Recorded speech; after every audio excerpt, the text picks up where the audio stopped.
Sebelum masuk ke cerita, aku pengen kenalin nih salah satu hosting. Hosting ini sangat favorit nih buat gue. Kenapa bisa gue bilang ini favorit? Karena hosting ini bisa menghasilkan cuan. Namanya apa? Namanya First Story. Nah, buat kalian nih yang nggak tahu First Story itu apa, jadi ini adalah platform palu gada baru yang paling keren, lengkap, dan mudah untuk membuat, mendistribusi, dan mengelola podcast kamu.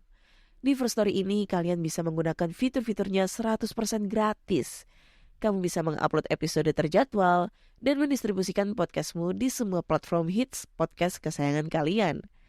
First Story menyediakan customer service yang luar biasa berkat tim yang berisikan podcaster berpengalaman.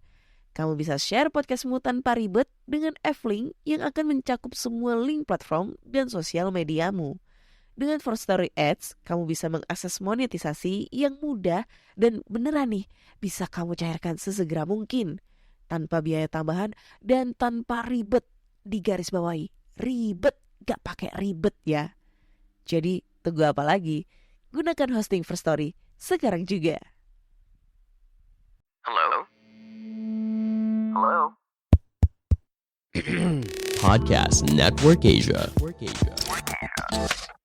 Lisir wangi seliramu tuh makin sirno ojo tangi kanmu guling awas jok ngetoro aku lagi bang wingo Jin setan kang tak putusi Dudu sembarang Wujulai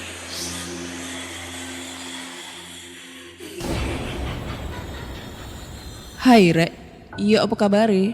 Ketemu lagi dengan aku si Ana di podcast kisah horor. Kita bertemu di episode 197 kali ya. Aku lupa.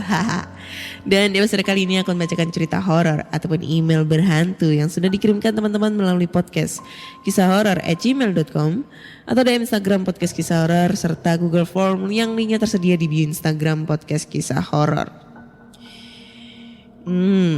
Apa ya? Apa ya, gue mau ngomong apa ya? Oh iya, lupa. Nih, karena kita mau menuju di 200 episode nih ya, aku mau ngadain sayembara nih buat teman-teman, teman horor nih buat semuanya. Jadi aku pengen kalian kirim cerita kalian nih, cerita kalian yang menurut kalian paling serem banget ke podcast kisah horor, ke email ya. Tapi dalam berupa voice, berupa suara ya, rekaman suara dan kirim ke emailnya podcast kisah horor. Yang nantinya cerita-cerita dari kalian bakal aku posting di episode 200 sebanyak-banyaknya. Ya. Kirim cerita kalian sebanyak-banyaknya menurut kalian yang paling terseram. Dan kirim berupa voice ya. Kalian rekaman nih kayak gue biasanya rekaman gini. Kalian rekaman. Terus kalian cerita-cerita pengalaman kalian yang paling horor. Terus kalian kirim ke email podcast kisah horor. Yang nantinya di episode 200 gue bakalan tampilin nih cerita kalian, suara kalian. Nantinya dari yang sudah ngirimin cerita nih. Nanti bakal dapat merchandise dari podcast kisah horor. Nah, tunggu apa lagi? Buruan kirim secepatnya ya. Ini mumpung masih ngobrol di episode 197 nih. Masih ada kesempatan 2 episode, 3 episode lagi. Jadi kirim secepatnya. Oke guys, gue tunggu nih. Oke. Sebelum kita ngebacain cerita, kita alangkah baiknya untuk ngebacain komentar nih yang udah masuk di episode terakhir penghuni kamar kosan.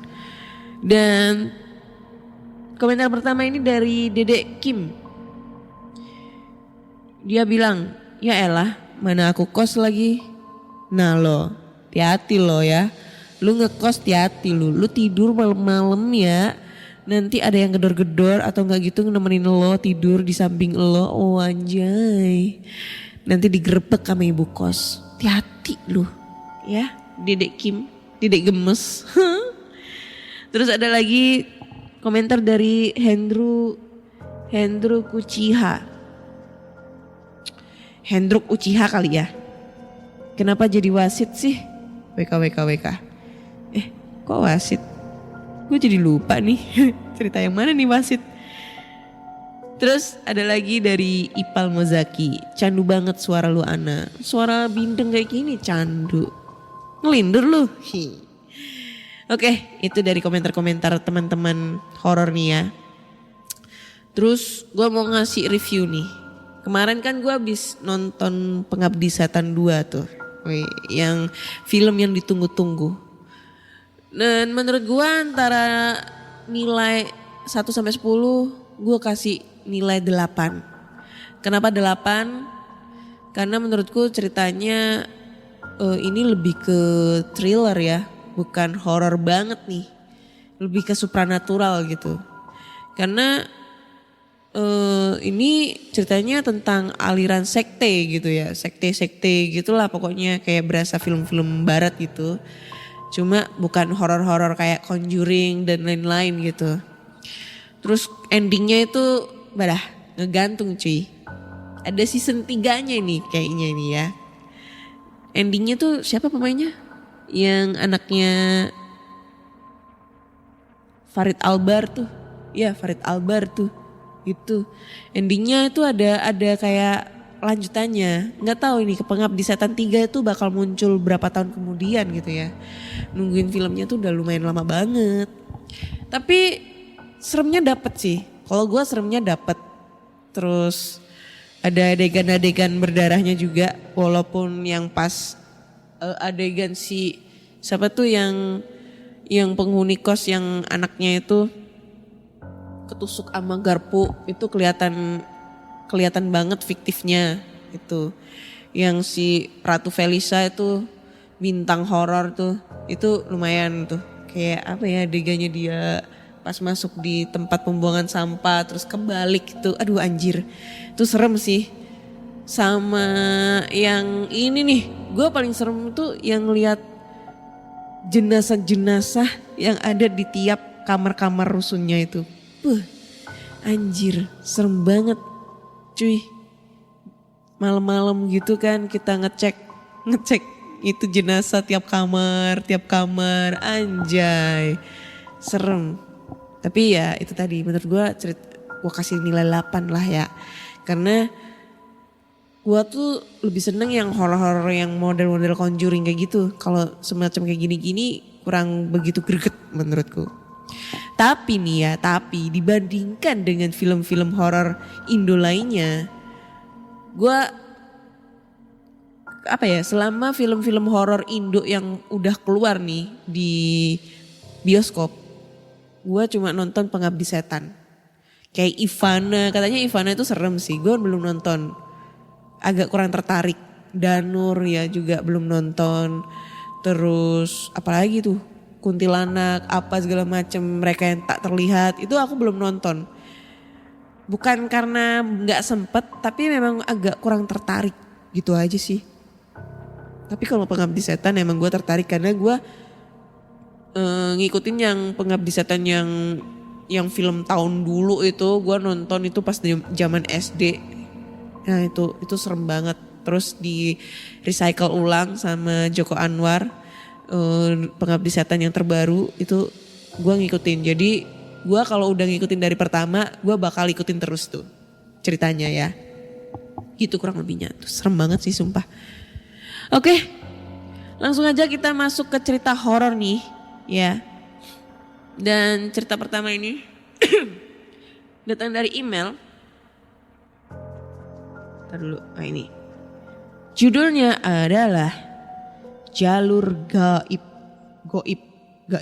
tuh. Oke. Hai Kak Ana, saya mau cerita satu-satunya pengalaman yang bisa dibilang horor yang pernah saya alami dan semoga gak akan terjadi kejadian-kejadian horor di sisa hidup saya. Karena saya penakut. Saya tinggal di Yogyakarta dan rumah saya letaknya ada di pinggir salah satu sungai yang ada di sana. Arah aliran sungainya dari arah utara Gunung Merapi ke selatan, pantai selatan.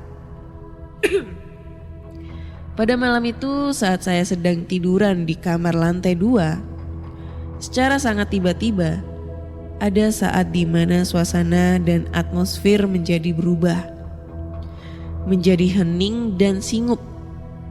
Mungkin Kak Ana dan teman-teman yang pernah mengalami kejadian horor pernah merasakan atmosfer seperti ini. Tak lama setelah itu, pelan-pelan mulai terdengar suara kerincing-kerincing. Mirip suara tukang sate keliling. Nah lo kayak sate gua dong keliling. Awalnya suaranya jauh dari utara. Kemudian lewat depan rumah dengan suara yang semakin jelas. Lanjut ke selatan dan suara pelan-pelan menghilang, begitupun dengan suasana yang kembali seperti semula. Saat itu saya menyadari bahwa baru saja ada sesuatu yang lewat melalui jalur sungai. Meskipun tidak bisa memastikan apa yang baru saja lewat karena tidak ada jendela kamar yang menghadap ke sungai. Tapi saya yakin itu bukan tukang dagang sate keliling. Meskipun gerobaknya mirip kapal. Namun saya menyimpulkan bahwa yang barusan lewat lebih seperti kereta kencana. Seperti yang diketahui banyak orang bahwa ada garis sumbu imajiner di daerah istimewa Yogyakarta yang melewati dari Gunung Merapi, Keraton, Panggung Krapyak hingga pantai selatan. Kok ada Tribun News? Sekedar tambahan informasi yang dikutip dari tribunnews.com. Keraton Yogyakarta dianggap suci karena diapit 6 sungai secara simetris, yaitu Sungai Code, Gajah Wong, Opak, Pinongo, Bedok, dan Progo. Nah, rumahnya Rio nih, Progo, Kulon Progo. Jadi kemungkinan besar yang lewat itu adalah makhluk goib dari utara, Gunung Merapi, menuju ke arah selatan, pantai selatan, melalui salah satu jalur sungai tersebut. Sekian cerita dari saya. Semoga bisa menghibur meskipun singkat dan gak menakutkan. Terima kasih Kak Ana. Ini ada dia kirim denahnya, modelannya. Ini mana ya? Ini Tugu. Ini kayaknya ini deh. Saidan deh, Menara Saidan. Kayaknya ya. Karena rumahku tuh kalau di Jogja itu di sekitar dekat Prambanan, dekat Kulon Progo. Ingat-ingat Rio deh. Di mana tuh? Di dekat itu Wonosari, Gunung Kidul. Jadi jauh tuh sama pantai selatan.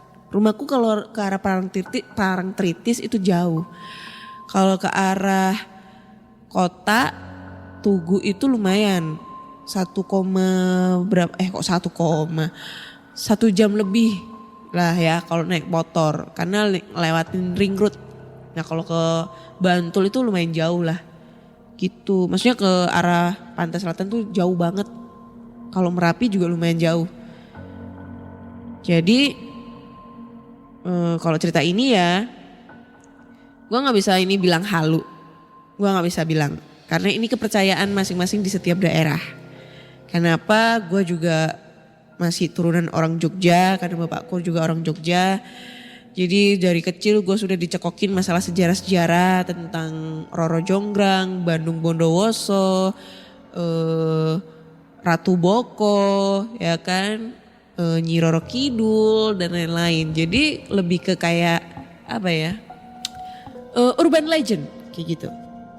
Menurut cerita sih kalau Nyi Roro Kidul gue gak tahu benar tidaknya saya tidak tahu karena gue juga gak bisa bilang ini tidak real.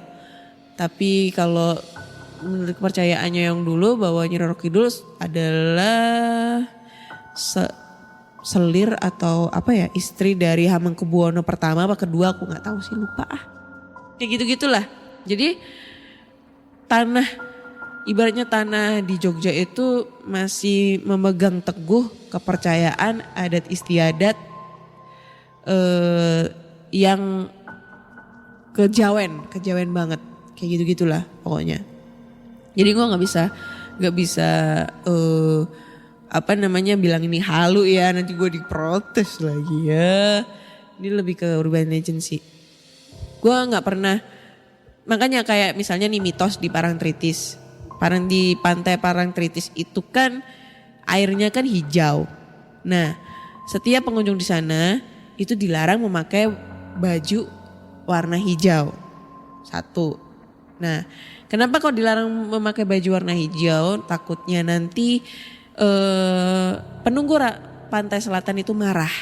Karena emang warna hijau, bukan marah sih, lebih ke nanti daya tariknya, ada daya tarik dari penunggu pantai selatan. Karena penunggu pantai selatan itu Nyi Roro Kidul itu suka dengan berwarna hijau, jadi airnya hijau. Dan katanya sih kalau misalnya ada orang nih lagi main di pinggir pantai, mulut pantai dengan memakai baju warna hijau, itu bakal tertarik ombak dan menjadi penunggu atau prajurit di bawah laut pantai selatan. Katanya sih seperti itu. Tapi itu menurut mitos, menurut kepercayaan orang sana. Tapi kalau menurut Badan Meteorologi itu, kenapa kok kita tidak boleh memakai warna hijau pada saat main di Parangtritis, pantai selatan? Karena airnya itu kan berwarna hijau.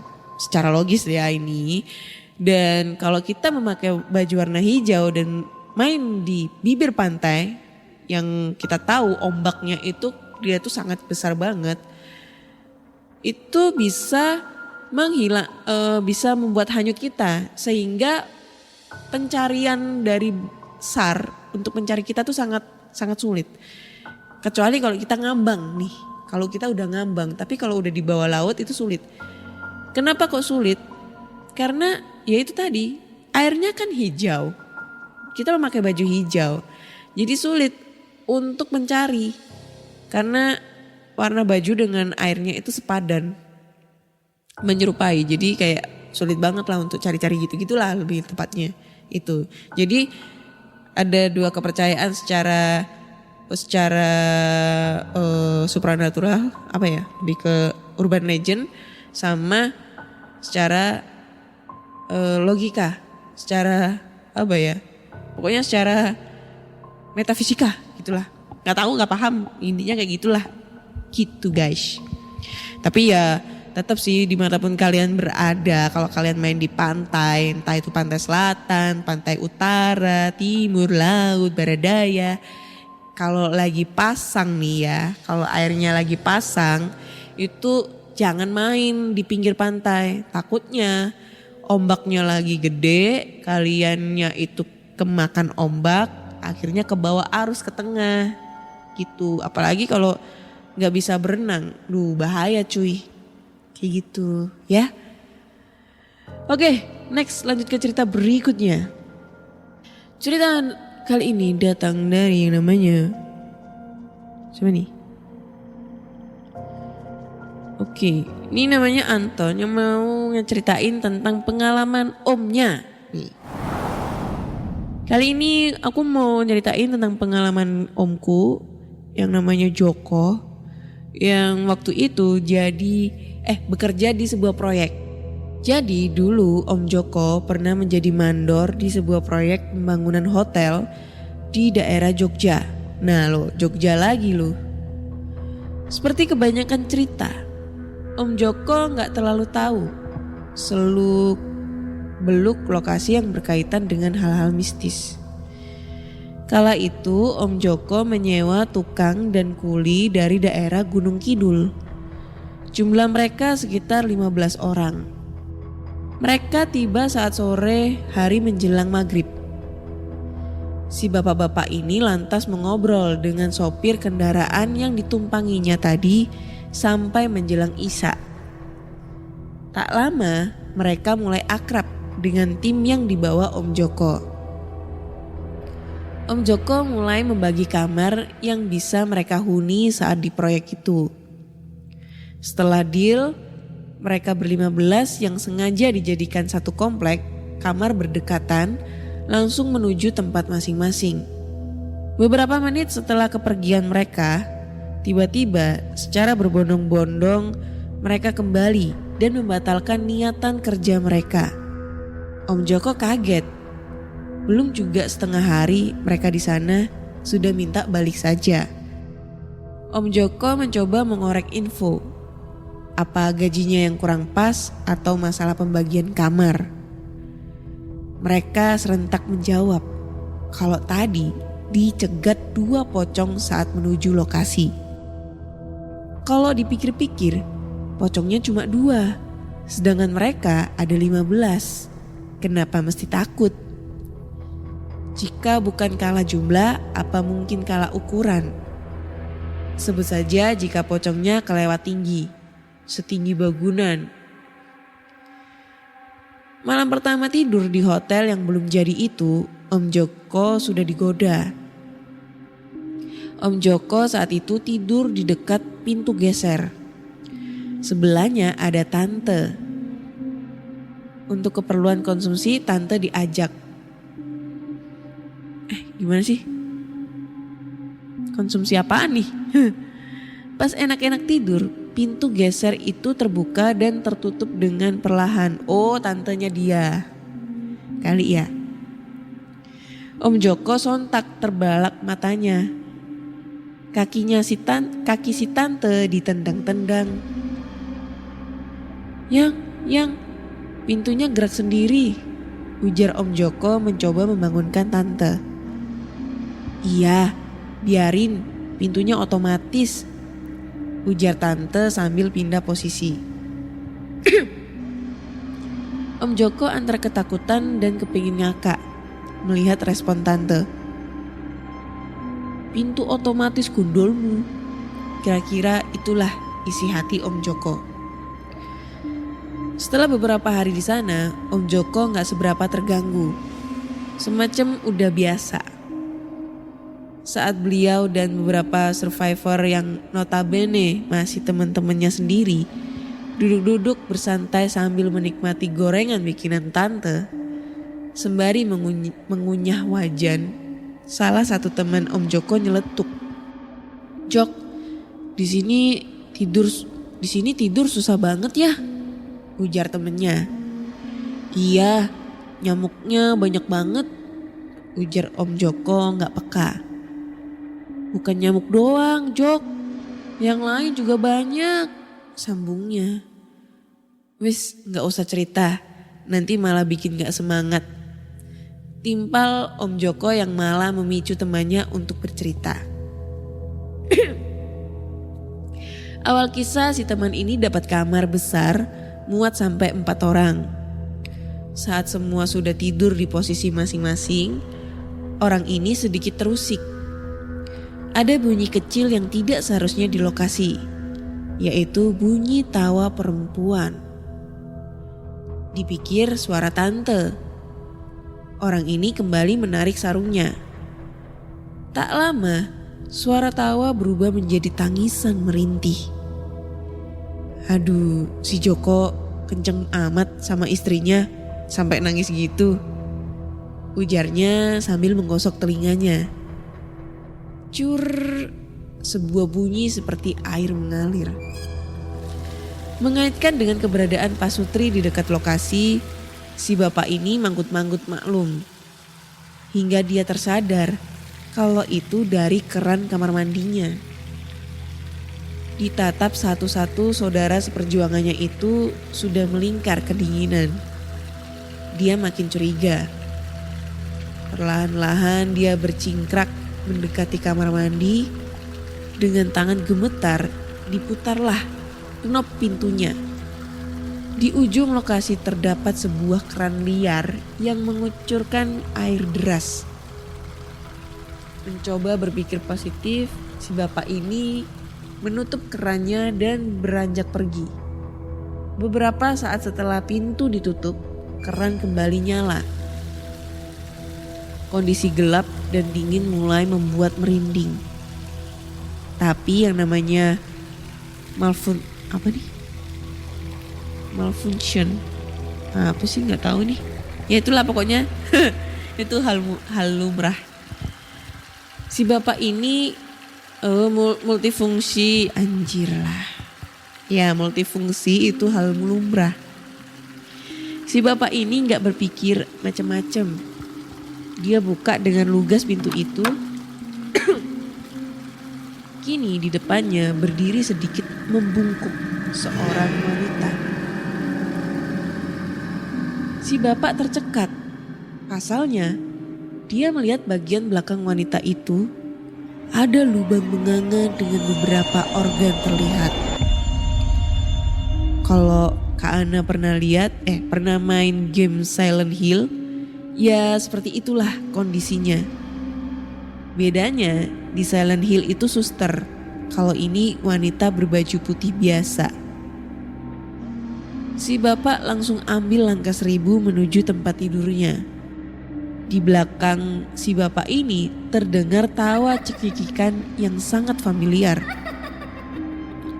Si bapak ini nekat memejamkan mata.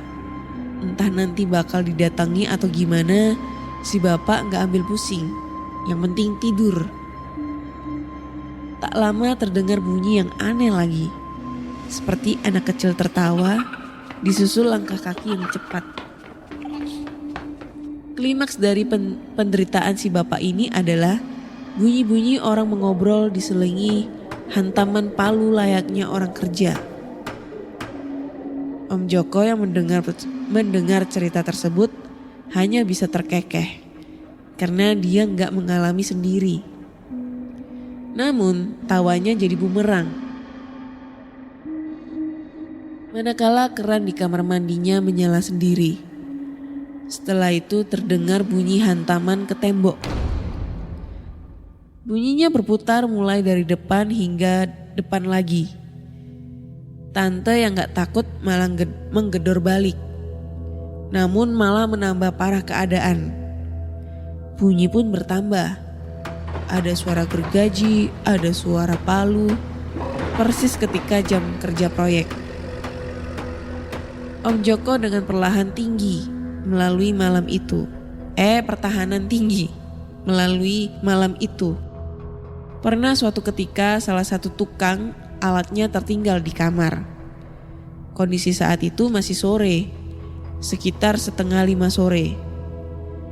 Saat melewati jalan setapak, ada benda aneh menempel pada salah satu kamar.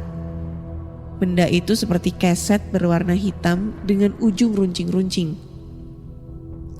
Pencahayaan yang seikhlasnya saat itu membuat si tukang ini gak bisa melihat jelas. Bahkan bayang-bayang dan benda padat seakan sulit dibedakan kalau warnanya gelap. Si tukang pun lanjut berbelok ke arah asal benda itu. Tiba-tiba di depannya gelap gulita. Padahal lampu di sana tadinya nyala. Tiba-tiba ada yang bergerak di kegelapan. Disusul 2 cahaya merah. Si benda itu bergerak. Si tukang pun mundur. Setelah gerakan itu cahaya sedikit masuk. Cahaya sedikit masuk. Tampak makhluk yang sangat terkenal di Indo, yaitu genderuwo. Genderuwo itu separuh tubuhnya menempel, separuhnya menembus tembok lorong. Si genderuwo lantas mencoba meraih Pak Tukang tersebut, namun gagal. Si tukang kabur melalui lorong. Namun genderuwo tak mau kalah. Genderuwo mencoba mengejar tukang dengan cara merangkak. Tubuh genderuwo setengahnya terbentur material dan setengah lagi goib. Hal tersebut sangat menyulitkannya, mengingat ukuran lorong relatif kecil. Beberapa kali tangan setan itu mencoba meraih Pak Tukang, namun gagal karena jarak Pak Tukang. Tapi bukan berarti untung bagi Pak Tukang. Pasalnya, lorong yang dilalui sekitar 5 menit dari posisi pintu masuk. Kini seakan gak berujung. Hampir si tukang kehabisan nafas. Terlihat pintu dari kayu yang cuma disandarkan saja. Brak, brak, pintu terguling dan patah. Semua orang melihat, bukan ke arah pintu, melainkan objek asing yang berlalu pergi. Malam pun menjelang, kondisi masih terlalu menakutkan untuk tidur. Namun daripada menyaksikan hal aneh, mereka memilih tidur. Kemudian suara seperti bunyi tembok dicakar. Lalu salah seorang tukang terbangun dan melihat sosok berjongkok di sudut ruangan. "Ngapain kamu?" tegur Pak Tukang setelah mengenali sosok itu adalah temannya. Sosok itu tetap di posisi sambil mencakar tembok. "Ada apa nih?" Salah satu temannya terbangun. Setelah itu semua terbangun dan ternyata si sosok ini ketahuan sedang kerasukan. Om Joko dan ketiga temannya menyeret tukang yang kerasukan. Menurut Om Joko tenaganya seram sekali. 4 orang dilempar ke sana kemari. Setelah dibawa ke kampung dan diobati, akhirnya dia sadar. Orang ini mengaku sudah pipis tapi gak disiram, jorok ya. Dan menurut kisah dari penduduk sekitar, dulu tempat itu adalah ruko. Entah kenapa nyonya pemilik ruko itu bunuh diri di sana. Setelah itu banyak kejadian aneh, sampai dibeli pengusaha yang ingin membangun hotel di sana. Endingnya Om Joko pulang dengan selamat bersama tante dan teman-temannya. Oke. Ini ceritanya lumayan seru nih. Hotelnya apa udah jadi ya? Di mana ya hotelnya ya? Jogja mah banyak banget hotel di sana. Kalau yang namanya proyek itu ya, apalagi proyek gede kayak hotel, bangunan kantor kayak gitu-gitu, pasti bakalan ada kejadian-kejadian horor nih yang kita dapat. Kenapa seperti itu? Iya, nggak tahu ya kenapa ya. Kalau kepercayaan orang-orang kejawen ya, kalau misalnya kita mau ngebangun suatu gedung di lokasi yang terbilang angker nih ya, itu pasti ada ritual-ritual kayak memendam kepala kambing atau kepala kerbau gitu, kayak gitu-gitu, yang sifatnya atau tujuannya untuk keselamatan pada saat proyek atau keselamatan supaya gedung ini aman-aman terkendali gitu loh. Sebenarnya sih itu hal yang musyrik ya. Cuma karena itu sudah ada tuh ibaratnya di turun temurun orang-orang zaman dulu, adat istiadat. Jadi kalau kejadian seperti itu masih ada, tapi lebih ke kayak pedesaan-pedesaan gitu deh, yang masih percaya dengan hal-hal mistis seperti itu. Kurang lebihnya kayak gitu sih. Kalau misalnya itu terjadi nih sama gua di tempat proyek, yang tahu sendiri kan kalau tempat proyek itu kita tidur di ala kadarnya gitu loh, di tempat yang seadanya, karena kan tempatnya kan ibaratnya masih belum jadi ya. Jadi ya kalau misalnya ini ya masih jadi pondasi ya, kita tidur di bawah pondasi itu beralaskan tikar apa segala macam kayak gitu-gitu. Itu serem jir. Apalagi kalau hotel. Udah tahu kan hotel itu bangunannya tinggi banget tuh, bisa sampai 10 lantai, 15 lantai. Dan itu juga memakan waktu yang tahun-tahunan. Kalau misalnya yang tukangnya banyak ya bisa sampai bulan-bulanan. Tapi kalau misalnya tukangnya cuma sedikit ya bisa tahunan. Ada tuh di Surabaya, di belakangnya Mall Marvel, Hotel Mangkrak.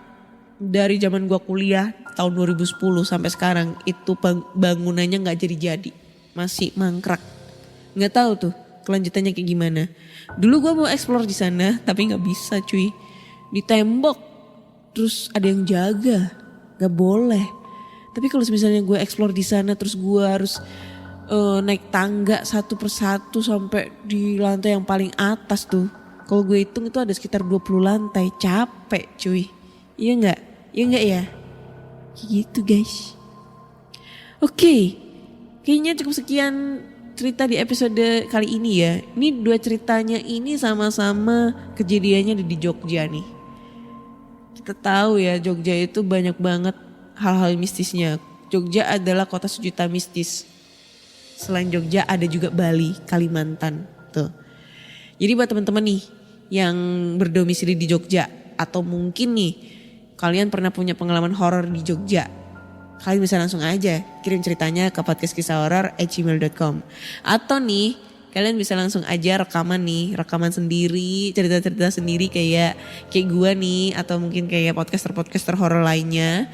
Kalian ceritain pengalaman kalian pada saat kalian ada kejadian horor nih, tadi Jogja dimanapun kalian berada, kalian ceritain sendiri, kalian rekam, terus kalian kirim ceritanya ke email podcast kisah horor. Yang nantinya di episode 200 gue bakal tayangin nih cerita-cerita kalian dengan suara kalian sendiri. Tuh seru kan? Jangan lupa cuy, mulai sekarang nih ya. Oke. Akhirnya saya Ana undur diri. Terima kasih sudah mendengarkan podcast kisah horor dan nantikan cerita-cerita horor di episode berikutnya. Bye bye.